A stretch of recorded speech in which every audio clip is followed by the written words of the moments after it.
First, the headlines for this Sunday morning, the 27th of November, 2016. Cuba is mourning its revolutionary leader, Fidel Castro. Flags are flying at half-mast as the nation marks 9 days of official mourning. We have two reports, beginning with our Manuel Bojorquez in Havana.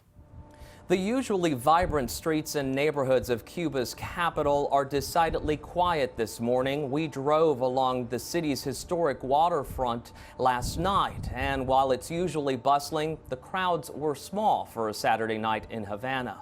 While there has been no official confirmation, Fidel Castro's remains were said to have been cremated according to his wishes. Yesterday afternoon at his alma mater, Havana University, students held a remembrance for their leader. It was quite a different scene in Miami's Little Havana, where hundreds celebrated the death of a man viewed as a ruthless dictator. Some of those celebrating were exiles of the Castro regime.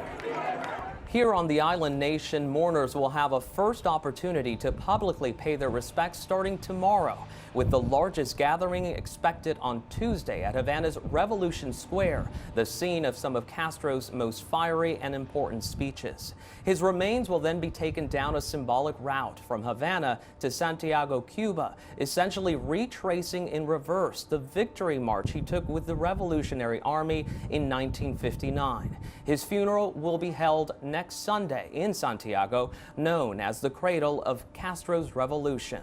For Sunday Morning, I'm Manuel Bojorquez in Havana, Cuba. This is Jonathan Vigliotti in London. Commemorating a dictator who's been called both a hero and executioner is complex. And around the world, Fidel Castro's mixed legacy was either condemned or celebrated. Glowing tributes came from predictable corners. In Russia, President Vladimir Putin called Castro a symbol of an era.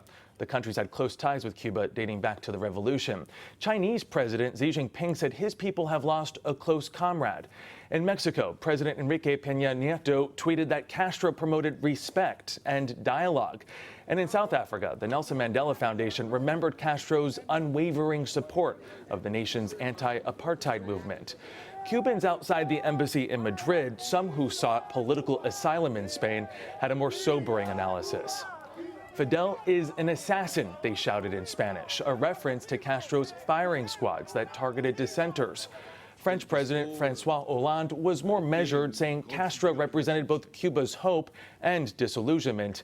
And Pope Francis, who met with Fidel Castro last year, kept his condolences simple. He told Castro's brother and Cuba's current president, Raul, he was grieving the sad news. For Sunday Morning, I'm Jonathan Vigliotti in London. In a statement, President Obama did not praise Castro, but he did offer sympathy to his family and declared now is the time to extend a hand of friendship to the Cuban people. But President-elect Donald Trump denounced Castro as, quote, a brutal dictator.